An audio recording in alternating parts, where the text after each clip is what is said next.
Hello friends, आज फिर से सेट नंबर 2 का प्रैक्टिस करेंगे हम लोग। एयरफोर्स नेवी आर्मी का ग्रुप आई का एक क्वेश्चन है। ब्लैक पर्ल के नाम से किसे जाना जाता है? Michael Johnson, Adam Murphy, Diego Maradona, Pele. तो इसे पेले को माना जाता है। पेले एक फुटबॉलर है। कौन सा राज्य भारत का मसाला उद्यान कहा जाता है? तो इसका आंसर हो जाएगा जम्मू कश्मीर, हिमाचल प्रदेश, केरल या असम। केरल हो जाएगा क्योंकि केरल में सबसे ज़्यादा मसालों की खेती होती है। कौन सा अंग रक्त से यूरिया को पृथक करता है? तो इसका आंसर हो जाएगा लीवर, गुर्दा, फेफड़ा, बढ़ियात। तो इसका आंसर हो जाएगा गुर्दा।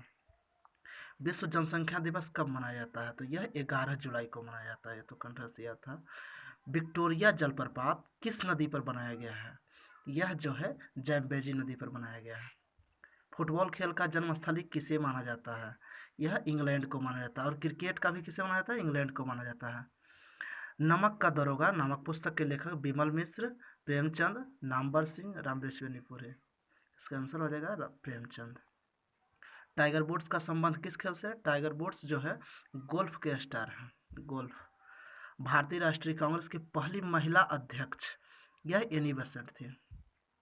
और भारतीय राष्ट्रीय कांग्रेस की पहला मुस्लिम अध्यक्ष कौन थे? बदरुद्दीन तैयब।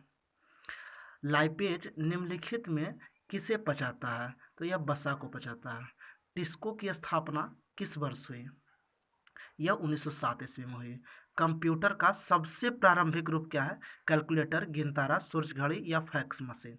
तो यह गिनतारा था। अगला क्वेश्चन यहाँ से अब मैथ का क्वेश्चन है। एक पुस्तक 80 रुपये में खरीदी गई और 20% लाभ पर बेच दी गई, तो उसका विक्रय मूल्य क्या है? तो इसको बनाने के लिए हम लोग यहाँ पर देखेंगे। क्रय मूल्य 80 रुपया है, लाभ 20% है, तो विक्रय मूल्य हो जाएगा। इसका फॉर्मूला है 100 प्लस लाभ परसेंट बटा 100 गुना क्रय मूल्य। इसे आप अपने से सॉल्व करके देखिए कि आपका आंसर आता है या नहीं आता है। अगला क्वेश्चन है इसका 6 के पावर 4, 6 के पावर 4 बटा 3 के पावर 3 का मान क्या हो जाएगा? तो यह जो है बहुत ही आसान सा क्वेश्चन है। 6 को लिखेंगे हम 3 गुना 2, 3 दूनी 6 होता है, दोनों को पावर 4 है तो पावर 4 रहने देंगे। यहाँ 3 के पावर 4 है, गुना 2 के पावर 4 बटा 3 के पावर 3। अब इसको सॉल्व कीजिएगा तो 3 के पावर 3 है और 3 के पावर 4 है, इन दोनों का जो है घट जाता है, पावर घट जाएगा तो यहाँ 1 बचेगा। तो 3 गुना 2 के पावर 4, तो 2 के पावर 4 हो जाएगा कितना? 16 गुना 3, 16 48 हो जाएगा आंसर हमारा। अगला क्वेश्चन है, यदि किसी संख्या के 60% में से 60 घटाया जाए तो परिणाम 60 आता है, तो संख्या क्या होगी? तो इसको निकालने के लिए मान लेते हैं कि वो संख्या यक्स है ना। यक्स का 60% माइनस 60 इक्वल टू 60। इसको जब हम लोग सॉल्व करेंगे तो यक्स गुने 60 बटा 100 बराबर, इधर माइनस 60 है उधर जाएगा तो प्लस हो, 60 और 60 120 हो जाएगा। इधर सॉल्व कर लेते हैं हम लोग, 2 से 3 2 से 5 कैलकुलेशन कर लीजिए। यक्स गुना 3 बराबर 120 गुना 5, यक्स बराबर हो जाएगा 120 बटा 5 गुना 3, 3 चौक 20, 40 40 बचा 200 हो जाएगा। अगला क्वेश्चन है, ए का वेतन 20 के वेतन से 50% अधिक है। ए का वेतन बी के वेतन से 50% अधिक, तो बी का वेतन ए से कितना प्रतिशत कम है? तो जब प्रतिशत कमी की बात आती है तो इसका एक जनरल ट्रिक है। इसका फॉर्मूला है आर बटा आर प्लस 100 गुना 100। यानी जब कमी की बात है तो आर बराबर यहाँ पर 50 है, 50 बटा 100 प्लस 50 गुने 100। कैलकुलेशन कर लीजिए, आ जाएगा आंसर। अगला क्वेश्चन है, 6 रुपया 25 पैसे की राशि में 80 सिक्के हैं। ये ना तो ये या तो 10 पैसे के या 5 पैसे के, दोनों प्रकार के कितने कितने सिक्के उसमें शामिल हैं। तो इसको बनाने के लिए सबसे पहले हम दो विधि से हम बना सकते हैं इसको, है ना। पहली विधि है जो कि 2 चर के रैखिक समीकरण और 1 चर के रैखिक समीकरण। तो किताब में जो बताया गया है वह 1 चर के रैखिक समीकरण, जो कि काफ़ी कड़ा लगता है, इसलिए हमने 2 चर के रैखिक समीकरण का प्रयोग किया। बहुत ही आसान से बन गया। मान लेते हैं 10 पैसे के यक्स सिक्के हैं, 5 पैसे के 22 सिक्के, नॉर्मल सा है। फिर प्रश्न से सिक्कों की कुल संख्या यक्स प्लस 22 इक्वल टू 80 हो जाएगा। पुनः अब कह रहा है कि 10 पैसे के यक्स सिक्के मान लिया और 5 पैसे के 22 सिक्के हैं, दोनों को जोड़कर टोटल रुपया जो होता है 6 रुपया 25 पैसा था। हमने यहाँ पर पैसे में कन्वर्ट कर दिया इसे। अब इन दोनों को समीकरण को सॉल्व कर दीजिए, आपका आंसर आ जाएगा। और अगर आप चाहते हैं कि 1 चर के रैखिक समय, तो आपको मैं दिखा देता हूँ कि सेट इसका किस तरह से बनाया हुआ है किताब में। ये देखिए यहाँ पर सही समय 10 पैसे के यक्स सिक्के, 5 पैसे के सिक्के, 80 माइनस यक्स। बताइए, सॉल्व करके देखिएगा कि कैसे बना हुआ है इसमें। इसके बाद अगला है, एक बल्लेबाज अपने 10 पारी में 37.5 रन के औसत से रन बनाए। 11वीं पारी में वो कितने रन बनाए कि उसका कुल औसत रन 40 रन हो जाए। तो इसके लिए हम एक प्रयोग करेंगे जो कि नया होगा।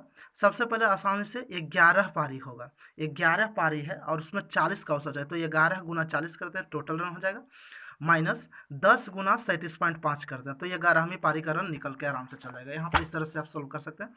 11 गुना 40, 11 गुना 40 माइनस 10 गुना 37.5, जब सॉल्व कीजिएगा तो 11 चक 44, 440 माइनस 375, जब घटाइएगा इसको तो 25 और 40 65 हो जाएगा, यानी 65 रन की उसको ज़रूरत है।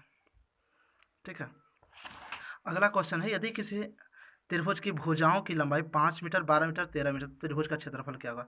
इसको बनाने के लिए थोड़ा सा दिमाग अपना लगाना पड़ेगा, क्योंकि अगर आप इसके अनुरूप बनाइएगा तो बहुत बड़ा चल जाएगा, और यस से हमको निकालना, त्रिभुज की परिमिति निकालनी होगी जिस तरह से किताबें बताया। लेकिन थोड़ा सा अगर सोच कर देखें तो ये आधार और ऊंचाई और कर्ण के जैसा 5, 12, 13 मीटर है, तो त्रिभुज का क्षेत्रफल निकालना समकोण त्रिभुज से हम निकालेंगे। तो समकोण त्रिभुज में सबसे पहले हम क्या करेंगे कि दोनों को आधार ऊंचाई मान करके 1/2 गुने आधार गुने ऊंचाई कर लेंगे। 1/2 गुने 5 गुने 12 बराबर हो जाएगा, 2 से काट देंगे 6 मरते में, 6 पचे 30, और इसका आंसर हो जाएगा 6 पचे 30 मीटर स्क्वायर। सॉरी, यहाँ पर गलत कैलकुलेशन किया हुआ था। अगर आप इसको चाहेंगे कि बनाने के लिए तो उस तरीके से जो है ना, जिसमें बताया कि संभावित त्रिभुज का अलग से निकाला जाता है, देखिए 39 किताब किस तरह से बनाया है। यस बराबर इतना इतना जोड़ करके यस निकाला, फिर त्रिभुज का क्षेत्रफल इतना लंबा चौड़ा करने के बाद भी आपका आंसर देखिए 30 मीटर स्क्वायर है। लेकिन यहाँ पर सोचना होगा, थोड़ा सा सोचिएगा तब आराम से आसानी से बन जाएगा। यदि किसी त्रिभुज का अनुपात 1:2:2 हो तो त्रिभुज होगा। यहाँ पर आप ऐसे ही नॉर्मल दिमाग लगाइए कि 1:2:2 है, तो दोनों दो अनुपात जो है बराबर है। तो दो त्रिभुज, किसी त्रिभुज के दो भुजा अगर बराबर होती है तो वह समद्विबाहु त्रिभुज होता है। तो इसका जनरली आंसर हो जाएगा समद्विबाहु त्रिभुज। इसमें बिना कुछ बनाए हुए हम निकाल सकते हैं। 41 नंबर में कह रहा है कि साइन के पावर 4 माइनस कॉस के पावर 4 थीटा बटा sine square theta minus cos square theta. तो इसको सोल्व करने के लिए हम लोग क्या करेंगे, इसको स्क्वायर के रूप में लिखेंगे। साइन के पावर 4 है तो स्क्वायर का स्क्वायर कर देंगे, फिर कॉस स्क्वायर का स्क्वायर कर देंगे। यहाँ पर इसको जोड़ देंगे ए स्क्वायर माइनस बी स्क्वायर पर, तो sine square theta plus cos square theta into sine square theta minus cos square theta, अब बटा sine square theta minus cos, दोनों बराबर है, दोनों काट देंगे, और sine square theta plus cos square theta का मान हम लोग जानते हैं कि 1 होता है। तो इसका आंसर हो जाएगा 1। एक पासे को उछाला गया, 4 से बड़ी संख्या आने की प्रायिकता क्या है। एक पासे को उछाला गया, 4 से बड़ी संख्या आने की प्रायिकता क्या है। तो इसको बनाने का बहुत ही सिंपल तरीका है। देखिए यहाँ पर 42 नंबर है, 4 से बड़ी संख्या 2 को है, 5 और 6 है ना। तो यहाँ पर टोटल एन ऑफ ए कितना हो गया 2, और एन ऑफ एस कितना होता है, 5 से पर टोटल कितनी संख्या होती है, 6 संख्या होती है। तो पी ऑफ ए बराबर होता है एन ऑफ ए बटा एन ऑफ एस, यानी कि पी एन ऑफ ए कितना है 2 है, और एन ऑफ एस 6, 2/6 काट दीजिए, 1/3 हो जाएगा आंसर। Thanks for watching.